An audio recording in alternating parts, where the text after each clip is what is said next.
আসসালামু আলাইকুম। এখন দেখবেন সংবাদ শিরোনাম। খালেদা জিয়ার আত্মার মাগফিরাত কামনায় সারা দেশে জুমার নামাজের পর দোয়া মোনাজাত, মন্দির গির্জায় বিশেষ প্রার্থনা।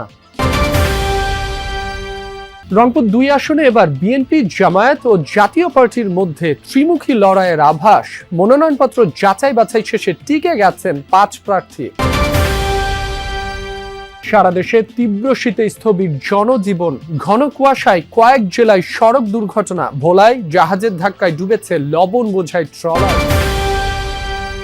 জামালপুরে ৩ যুগ ধরে মাদারদহ নদীকে বিল দেখিয়ে মাছ চাষের জন্য ইজারা, বালু তোলায় মূল উদ্দেশ্য অভিযোগ স্থানীয়দের। এতক্ষণ দেখছিলেন সংবাদ শিরোনাম, এখন দেখবেন বিস্তারিত। সাবেক প্রধানমন্ত্রী এবং বিএনপি চেয়ারপারসন বেগম খালেদা জিয়ার রুহের মাগফিরাত কামনায় আজ জুমার নামাজের পর দেশের সব মসজিদে বিশেষ দোয়া করা হয়। জাতীয় মসজিদ বাইতুল মোকাররমে দোয়া মোনাজাত পরিচালনা করেন খতিব। এছাড়া খালেদা জিয়ার আত্মার শান্তি কামনায় বিশেষ প্রার্থনা হয়েছে ঢাকেশ্বরী জাতীয় মন্দির সহ দেশের প্রধান গির্জা ও প্যাগোডায়। সাবেক প্রধানমন্ত্রী এবং বিএনপি চেয়ারপারসন বেগম খালেদা জিয়ার রুহের মাগফিরাত কামনায় দেশব্যাপী বিশেষ দোয়া ও মোনাজাতের আয়োজন করা হয়। বাইতুল মোকাররমেও ছিল আয়োজন, যা পরিচালনা করেন জাতীয় মসজিদটির খতিব। মুসল্লিরা জানান, খালেদা জিয়া দেশ ও মানুষের কল্যাণে সারা জীবন ছিলেন আপোষহীন। পরম করুণাময় আল্লাহ যেন তাকে বেহেশত নসিব করেন, এমনটাই ছিল তাদের দোয়ার ভাষা। শুধু বাইতুল মুকাররম নয়, ওনার মৃত্যুর সংবাদ ছড়িয়ে পড়ার পরে পৃথিবীর আনাচে কানাচে বাংলাদেশের প্রতিটি জনগণে ওনার জন্য দোয়া করেছেন। উনি দেশের মানুষকে ভালো জানতো, ভালোবাসতো, তাই ওনার জন্য মানুষ অনেক কান্দাকাটি করছে, মানুষ অনেক আগে গেছে, মানুষ অনেক ওনার জন্য অনেক দোয়া করছে। তার ভালো গুণগুলো যেগুলো ছিল সেগুলো যেন আমরা গ্রহণ করতে পারি। যেহেতু সত্যিকার অর্থে তিনি দেশপ্রেমিক ছিলেন, অবশ্যই এটা আল্লাহর কাছে দোয়া করতে হয় যে আল্লাহ তাআলা তাকে জান্নাতুল উচ্চ মাকাম দান করুক। সকালে ঢাকেশ্বরী জাতীয় মন্দিরেও ছিল বিশেষ প্রার্থনার আয়োজন। ৩ বারের সাবেক প্রধানমন্ত্রীর বিদেহী আত্মার শান্তি কামনা করা হয়। এ সময় খালেদা জিয়ার দীর্ঘ রাজনৈতিক সংগ্রামের কথা তুলে ধরেন বক্তারা। তিনি কখনো গণতান্ত্রিক ব্যবস্থার বাইরে কোনো শক্তির সাথে আপোষকামিতা করেন নাই। জানাজার মধ্য দিয়ে যেটা প্রমাণিত হয়েছে, দেশের সর্বস্তরের মানুষ মিলিত হয়েছে, এই সম্মিলনটা যেন অব্যাহত থাকে। খালেদা জিয়ার জন্য সারা দেশের মসজিদে বিশেষ দোয়া মোনাজাত করা হয়। সিলেটে বাদজুমা নগরীর কোর্ট পয়েন্টে জেলা ও মহানগর বিএনপি আয়োজিত দোয়া মাহফিলে অংশ নেন বিভিন্ন শ্রেণী পেশার মানুষ। আমরা আমাদের নেত্রীর জন্য আজকে এখানে দোয়া করেছি, সাধারণ মানুষকে নিয়ে। রংপুর ২ আসনে এবার ভোটের মাঠে জমে উঠেছে ত্রিমুখী লড়াই। জামায়াত, বিএনপি ও জাতীয় পার্টির প্রার্থীরাই মূল প্রতিদ্বন্দ্বী। ৩ প্রতিদ্বন্দ্বীর ২ জন সাবেক এমপি হলেও জামায়াতের প্রার্থীর নেই সেই রেকর্ড। এই আসনে মনোনয়নপত্র যাচাই বাছাই শেষে টিকে গেছেন ৫ প্রার্থী। রংপুর ২ সংসদীয় আসন বদরগঞ্জ ও তারাগঞ্জ উপজেলা নিয়ে গঠিত। ভোটার সংখ্যা ৩,৮০,৯৮১ জন। বিগত নির্বাচনে এই আসনে বিএনপি ১ বার, জাতীয় পার্টি ৪ বার এবং আওয়ামী লীগ জয় পায় ৭ বার। বিএনপির প্রার্থী মোহাম্মদ আলী সরকার ২০০১ সালে জাতীয় পার্টি থেকে এমপি হয়েছিলেন। অন্যায়ের প্রতিকার মোহাম্মদ আলী সরকার, এই স্লোগানে ভোটের মাঠে সরব তিনি। আলোচনায় আছেন জামায়াতের এটিএম আজহারুল ইসলাম। আন্তর্জাতিক অপরাধ ট্রাইব্যুনালে ফাঁসির দণ্ডপ্রাপ্ত হয়ে কারাবন্দী ছিলেন তিনি।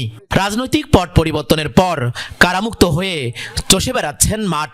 সহানুভূতির ভোট পাওয়ার আশা তার। শীতের তীব্র দাপটে পর্যুদুস্ত সারা দেশ। ঘন কুয়াশা আর হাড় কাঁপানো ঠান্ডায় সর্বত্র বেড়েছে জনদুর্ভোগ। কষ্ট বেড়েছে নিম্ন আয়ের মানুষের। আবহাওয়া অধিদপ্তর জানায়, জানুয়ারির ৫ তারিখ পর্যন্ত দেশের বিভিন্ন স্থানে ঘন কুয়াশা ও শৈত্যপ্রবাহ অব্যাহত থাকবে। পৌষের মধ্যভাগে সারা দেশে শীতের দাপট, কনকনে ঠান্ডায় স্থবির জনজীবন। শুক্রবার দেশের সর্বনিম্ন তাপমাত্রা রেকর্ড হয়েছে যশোরে ৮ ডিগ্রি সেলসিয়াস।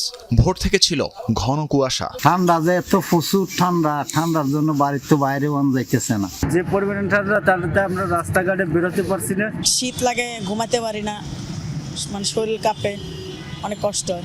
ঘন কুয়াশার প্রকোপে পথে পথে হেডলাইট জ্বালিয়ে যানবাহন চলতে দেখা যায়। বেলা গড়ালে অনেক জায়গায় সূর্যের দেখা মিললেও নেই উত্তাপ। 6 জেলায় সড়ক দুর্ঘটনায় প্রাণ গেছে 8 জনের, আহত হয়েছেন বেশ কয়েকজন। সকালে গাইবান্ধার পলাশবাড়িতে কাজী লাইন পরিবহনের একটি বাস নিয়ন্ত্রণ হারিয়ে সিমেন্ট বোঝাই ট্রাকের পেছনে ধাক্কা দেয়। এতে ঘটনাস্থলেই মারা যান বাসের হেলপার ও এক যাত্রী।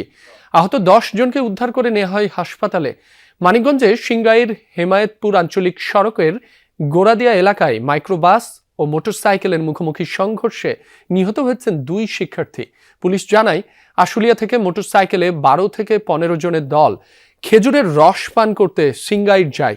ফেরার পথে ঘটে এই দুর্ঘটনা। এছাড়া শরীয়তপুর, পটুয়াখালী, নাটোর ও ময়মনসিংহের সড়ক দুর্ঘটনায় প্রাণ গেছে আরও 4 জনের। এদিকে ঘন কুয়াশায় সকালে মাদারীপুরের শিবচরের ঢাকা-ভাঙ্গা এক্সপ্রেসওয়েতে বাস, পিকআপ ও কাভার্ড ভ্যানের সংঘর্ষে অন্তত 10 জন আহত হয়েছেন।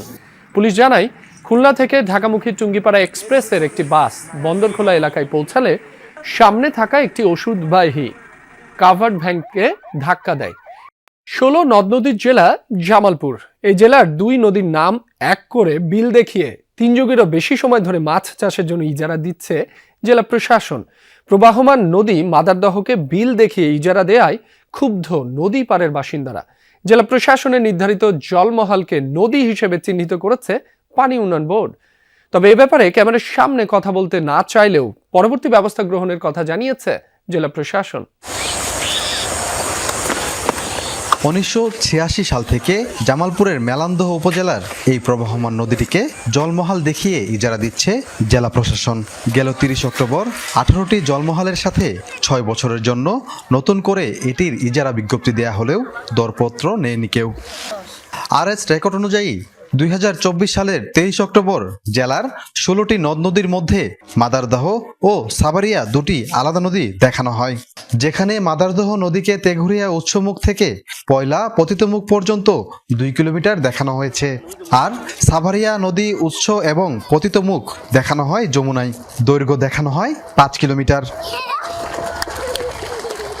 ইজারাযোগ্য জলমহালের তালিকায় নদী দুটিকে জুড়ে দিয়ে মাদারদহ সাভারিয়া বিল আকারে দেখানো হয়। এক সময় যমুনা থেকে বয়ে এসে আবার যমুনায় পতিত হওয়া নদী দুটিতে মাছ ধরতেন স্থানীয়রা। এখানে যেন কখনো ইজারা না দেওয়া হয় সেই দাবি নদী পাড়ের বাসিন্দাদের। নদী তো আমরা বিল বলি না, আমরা মাছ ধরতে পারি না, আমরা কোনো কিছু করে না, গা গোসল ঠিকই করে জন্মপাড়তে মাথা ধর নদী এটা আগে মেলান্দরেরা ছিল, ওই মেলান্দরের 4 জন মেলান্দরেরা, ওরা কোনোদিন জমা দেয় না কিন্তু ওরা মাছ মেরে খাইছে। 2-4-5 বছর ধরে বন্যা আছে, সরবত আছে, বস এই সরবত আছে, আমি সবাই খাল তো বিল। যমুনার অনুসন্ধানে দেখা গেছে মাছ চাষের নামে নদী থেকে বালু তোলায় প্রতি বছর ইজারা দেওয়ার নেপথ্যের আসল কারণ। এদিকে সাভারিয়া নামেও আলাদা বিলের কোনো অস্তিত্ব পায়নি যমুনা টেলিভিশন। একখানি বালু পড়ছে, ওটা যার দহর